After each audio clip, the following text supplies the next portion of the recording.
गोस्वामी जी कह रहे हैं धोखे से भी राम निकल जाए जिससे मुख से तो वो जीवन पवित्र हो जाता है। इतना निष्पाप होना चाहते हो तो 3.5 करोड़ नाम जप करो, सारे पाप नष्ट हो जाएंगे। 3.5 करोड़ करो। निष्पाप होना चाहते हो तो, भगवत प्राप्ति करना चाहते हो तो इसको भी छोड़ो, धुआंधार जपो, संख्या भगवान जपे। अब पूछा जाए हमसे कि आपके कितना नाम जपे हो, तो हम आपको नहीं कह सकते कि हम 500 जपे हैं, क्योंकि हमने गणना नहीं की। कितना जपे ठाकुर जी जाने। हम क्या कर रहे हैं, 8 पहर उनके सहारे भरोसे पड़े हैं, और जितना सुमिरन हो रहा है वो ठाकुर जी जाने, वो गणना वो करे, इधर धुआंधार चल रहा है। आप देख लेना, जब हो जाए तो जो हो जाए वो करते रहना। तो अगर हमारा आज भी शरीर छूट गया तो आज ही हमें भगवत प्राप्ति हो जाएगी। क्यों?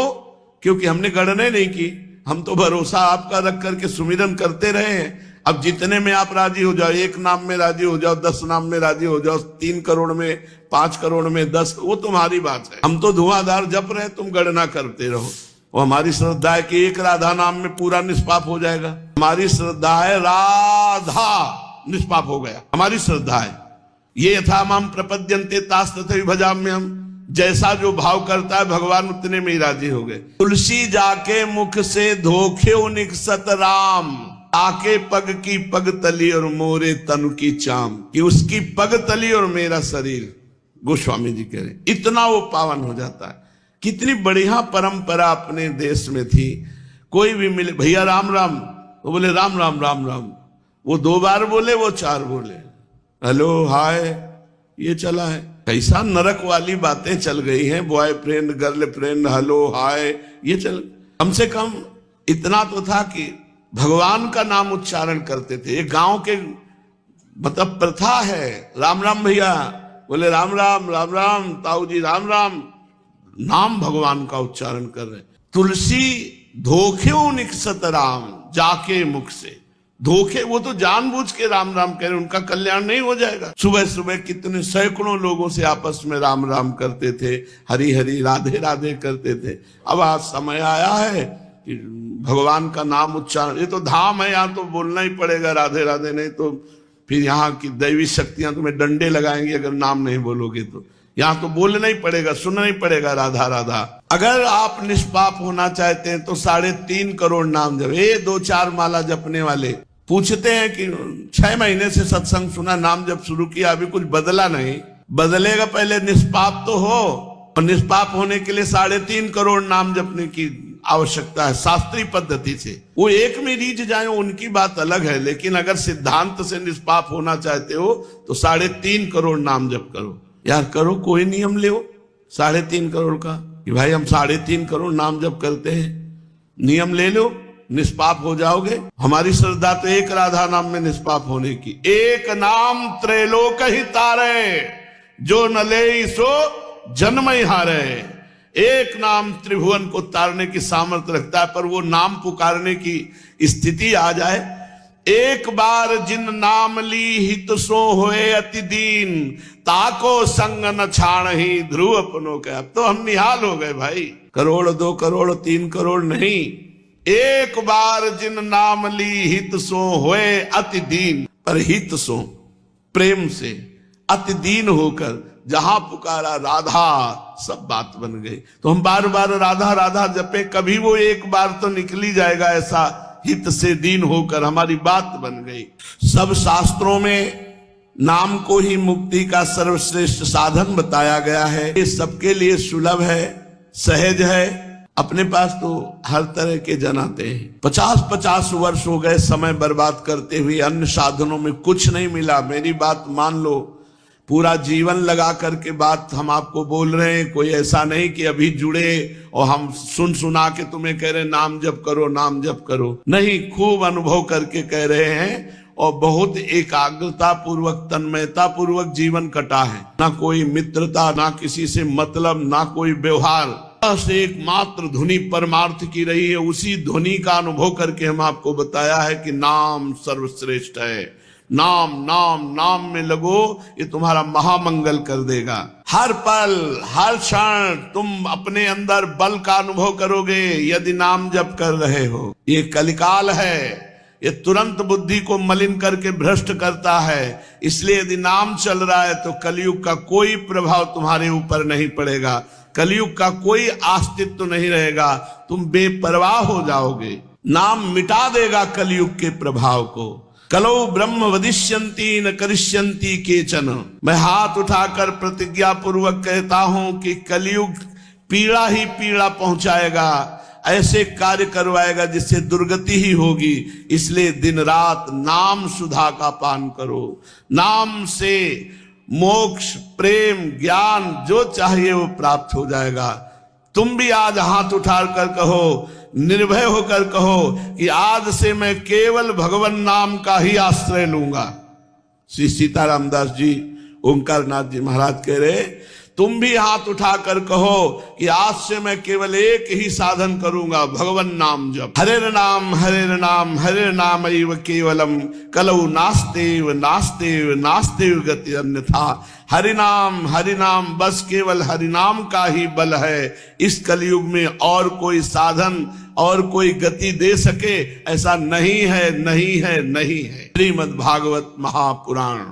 महाराज मिथिलाधिपति विदेहराज जनक 9 योगीश्वरों से प्रश्न करते हैं और उनमें 9 योगीश्वरों में से 8वें उनका उत्तर देते हैं। वो कह रहे हैं, मैथुन के लिए, शराब के लिए, मांस के लिए, धन के लिए सबकी बुद्धि लालायित रहती है। कैसे धन मिल जाए, खूब शराब पीऊं, मांस खाऊं, व्यभिचार करूं, इसके लिए बुद्धि सबकी राजी रहती है। इसी बुद्धि को शुद्ध करना है। जिन लोगों को ना तो आत्मज्ञान प्राप्त हुआ है और ना पूरे मूढ़ है, वे बीच के अधकचरे लोगों की बड़ी बुरी दशा होती है। ना पूरे ज्ञानी है और ना अज्ञानी है, बीचौलिया है, बीच वाले हैं। मजरेढ़ो, ऐसे न वैसे रहे मजरेढ़ो, मजरेढ़ो की बड़ी बुरी दशा होती है। ना ये पूरे मूढ़ है, ना पूरे ज्ञानी है, ये अधूरे ना इधर के हैं ना उधर के, ना परमार्थ के हैं ना गृहस्थ के हैं। वे अर्थ, धर्म, काम इन तीनों पुरुषार्थों में फंसे रहते हैं। एक क्षण के लिए भी ऐसे लोगों को कभी शांति नहीं मिलती। वे अपने हाथों अपने पैरों में कुल्हाड़ी मार रहे हैं, ऐसे लोगों को आत्मघाती कहते हैं। ये अज्ञान को ही ज्ञान मानने वाले इन आत्मघातियों को कभी शांति नहीं मिलती। इनके कर्मों की परंपरा कभी शांत नहीं होती। काल भगवान सदा सर्वदा इनके मनोरथों पर पानी फेरते रहते हैं। इनके हृदय की जलन विषाद कभी मिटने वाली नहीं। राजन, जो लोग अंतर्यामी जी के वचनों से देवताओं के लिए भी वांछनीय और दुस्त्यज राजलक्ष्मी को छोड़कर आपके श्री चरण कमल बन बन घूमते फिरे, सचमुच आप धर्मनिष्ठता की सीमा है और आप महापुरुष हैं। अपनी प्रेयसी सीता जी के चाहने पर जानबूझकर आपके श्री चरण कमल माया मृग के पीछे दौड़ते रहे, सचमुच आप प्रेम की सीमा है। प्रभु, मैं आपके उन्हीं चरणारविंदों की वंदना करता हूँ। राजन, इस प्रकार विभिन्न युगों के लोग अपने अपने युग के अनुरूप भगवान की आराधना करते हैं। इसमें संदेह नहीं कि धर्म, अर्थ, काम, मोक्ष सभी पुरुषार्थों के एकमात्र स्वामी भगवान श्री हरि ही हैं। कलयुग में केवल नाम जप से स्वार्थ और परमार्थ की पूर्ति होगी। हर जगह मान लो, भटको मत। कलयुग में केवल नाम जप से, केवल नाम जप। कलयुग में जो जानकार हैं वो इधर उधर ना भटक कर केवल नाम जप, नाम कीर्तन में लगते हैं। इसी से स्वार्थ और परमार्थ दोनों की पूर्ति हो जाएगी। ये लोग भी बड़ा आनंद में कटेगा, परलोक भी बढ़िया मिलेगा। इसलिए कलयुग का गुण जानने वाले सारग्राही श्रेष्ठ पुरुष कलयुग की बड़ी प्रशंसा करते हैं, इससे बड़ा प्रेम करते हैं। देहाभिमानी जीव संसार चक्र में अनादिकाल से भटक रहे हैं। उनके लिए भगवान की लीला, गुण और नाम के कीर्तन से बढ़कर और कोई परम लाभ नहीं है। क्योंकि इस संसार में भटकना मिट जाता है जो भगवान का नाम जब शुरू कर देता है, और उसे इसी जन्म में परम शांति का अनुभव होता है। राजन, सतयुग, त्रेता और द्वापर की प्रजा भी चाहती कि हमारा जन्म कलिकाल में हो। देख लो, सतयुग, त्रेता और द्वापर की प्रजा चाहती है कि आगे हमें कलयुग में जन्म मिले। क्यों? क्योंकि कलयुग में भगवान के परम प्रेमी महाभागवत जन मिलते हैं और उनके संग से परम रसमयी भक्ति हृदय में जागृत हो जाती है। महाराज विदेह कलयुग में द्रविड़ देश में अधिक भक्त पाए जाते हैं, जहां ताम्रवर्णी, कृतमाला, पयस्विनी, परम पवित्र कावेरी, महानदी और प्रतीची नाम की नदियां बहती हैं। राजन, जो मनुष्य इन नदियों का जल पीते हैं उनका अंतःकरण शुद्ध हो जाता है और भगवान श्री कृष्ण के भक्त बन जाते हैं। राजन, ये मनुष्य इसमें फंसा रहता है, ये काम कर लिया, अब ये काम करना है, ये बन जाए, ये काम हो जाए, इसी में माया फंसाई रहती है। ये करना बाकी है, वो करना आवश्यक है। इन कर्म वासनाओं से अथवा भेद बुद्धि का जो हृदय में सृजन हो रहा है, यदि इसका परित्याग करके भगवान की शरणागति स्वीकार कर ले तो प्रेम वरदानी भगवान मुकुंद की शरण में आ जाने से देवताओं, ऋषियों, पितरों, इनका जो भी प्राणियों, कुटुंबियों, अतिथियों का जो भी ऋण है वो सब ऋण हो जाता है। ध्यान से सुनो, अभी ये करना है, अभी वो करना है, वो कर, पूरा जीवन इसी में माया खत्म कर देती। कभी कोई ये नहीं कह सकता हमारे सारे काम हो गए, नहीं, वो बकाया बना रहता है। जो इस झंझट को छोड़कर भगवान की शरण में हो जाता है तो देव ऋण से, ऋषि ऋण से, पितृ ऋण से, मातृ ऋण से, कुटुंबियों के ऋण से, अतिथि ऋण से, ऋषियों के ऋण से, सबसे मुक्त हो जाता है। सब ऋणों से मुक्त होने का एक उपाय भगवान की शरणागति। वो किसी के अधीन, किसी का सेवक, किसी के बंधन में नहीं रहता। जो प्रेमी भक्त अपने प्रीतम भगवान के चरण कमलों का अनन्य भाव से दूसरी भावनाओं, आस्थाओं, वृत्तियों, प्रवृत्तियों का त्याग करके केवल भगवान का भजन करता है, बहुत ध्यान से सुनो, बड़ी मंगलमयी बात है। समस्त ऋणों से मुक्त होने का एक उपाय, देवर्षि भूताप्त नृणाम पितृणाम न किंकरो नायम ऋणी च राजन सर्वात्मना यह शरणम शरण्यम गतो मुकुंदम परिहृत्य करतम। वो किसी का दास नहीं रहता जो भगवान का दास हो जाता है, सारे ऋणों से मुक्त हो जाता है। जो भगवान की शरण में होकर केवल भगवान के भजन में लगा है, सुन लो उसकी पहली बात तो उससे कभी पाप बनता नहीं, और यदि पाप कर्म हो जाए किसी प्रकार से तो भगवान उसके हृदय में इतनी जलन पैदा करेंगे कि तुरंत पाप नष्ट हो जाएगा, उसका पाप जमा नहीं होगा।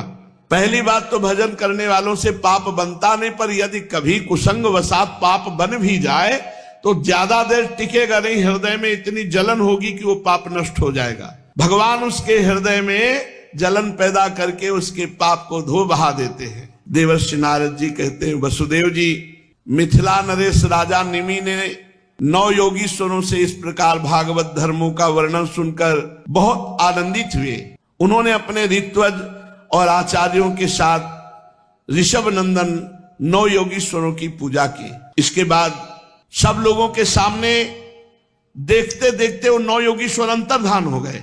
विदेहराज निमि ने उस दिशा को भी प्रणाम किया जिस दिशा में वो ऋषि अंतर्धान हुए, और उनसे जो जो भागवत धर्मों का आचरण सुना वही आचरण किया और परम गति को प्राप्त हुए। महाभाग्यवान वसुदेव जी, मैंने तुम्हारे आगे जिन भागवत धर्मों का वर्णन किया, तुम भी यदि श्रद्धा के साथ सुन करके आचरण करोगे तो अंत में सब आसक्तियों को छूटकर भगवान के परम पद को प्राप्त कर लोगे। वसुदेव जी, तुम्हारे और देवकी के यश से तो सारा जगत भरपूर हो रहा है, क्योंकि सर्वशक्तिमान भगवान श्री कृष्ण तुम्हारे पुत्र के रूप में अवतीर्ण हुए हैं। तुम लोगों ने भगवान के दर्शन, आलिंगन तथा बातचीत करने एवं उन्हें सुलाने, बैठाने, खिलाने आदि के द्वारा वात्सल्य स्नेह करके अपना हृदय शुद्ध कर लिया है। तुम परम पवित्र हो गए हो। वसुदेव जी, तो क्या ये वसुदेव जी को ही सौभाग्य मिला है? आपको नहीं मिला है।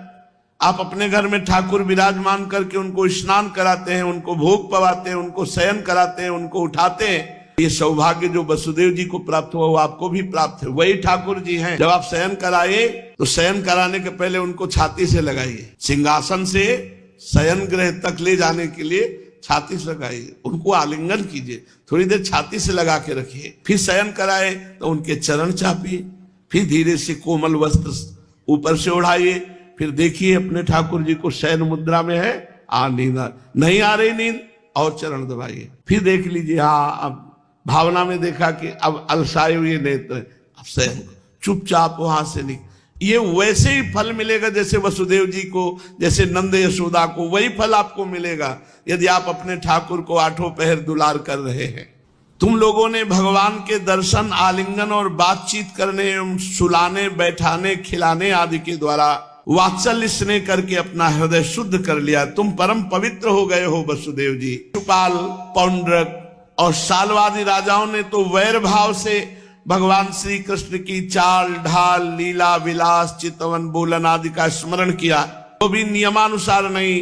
सोते बैठते चलते फिरते स्वाभाविक रूप से ही उनकी चित्त वृत्ति श्री कृष्णाकार हो गई और वे सारूप्य मोक्ष के अधिकारी हुए। फिर जो लोग प्रेम भाव से, अनुराग से श्री कृष्ण का चिंतन करते रहते हैं, उन्हें श्री कृष्ण की प्राप्ति होने में कोई संदेह है क्या? वसुदेव जी, तुम श्री कृष्ण को केवल अपना पुत्र मत समझो। वे सर्वात्मा, सर्वेश्वर, कारणातीत, अविनाशी प्रभु हैं। उन्होंने लीला के लिए मनुष्य रूप प्रकट करके अपना ऐश्वर्य छिपा रखा है। वे पृथ्वी के भारभूत राजवेशधारी राक्षसों का नाश करने के लिए, संतों की रक्षा करने के लिए, जीवों को परम शांति मोक्ष प्रदान करने के लिए मनुष्य रूप में अवतीर्ण हुए हैं और इसी के लिए जगत में उनकी कीर्ति भी गाई जाती है। श्री सुखदेव जी कहते हैं, प्रिय परीक्षित, नारद जी के मुख से सब बात सुनकर भाग्यवान वसुदेव जी और परम भागवती देवकी जी को बड़ा विस्मय हुआ। उनमें जो कुछ माया मोह अवशेष था उसे उन्होंने तत्क्षण छोड़ दिया। राजन, ये इतिहास परम पवित्र है। जो नौ योगेश्वरों का ये पावन उपदेश एकाग्रचित्त होकर सुनता है और धारण करता है, वो अपना सारा शोक मोह दूर करके भगवत पद को, परम पद को, ब्रह्म पद को प्राप्त होता है। आगे प्रसंग है, समस्त देवता भगवान के पास पधारते हैं और विनय करते हैं कि प्रभु अब आपका कार्य पूरा हो गया, अब आप अपने निज धाम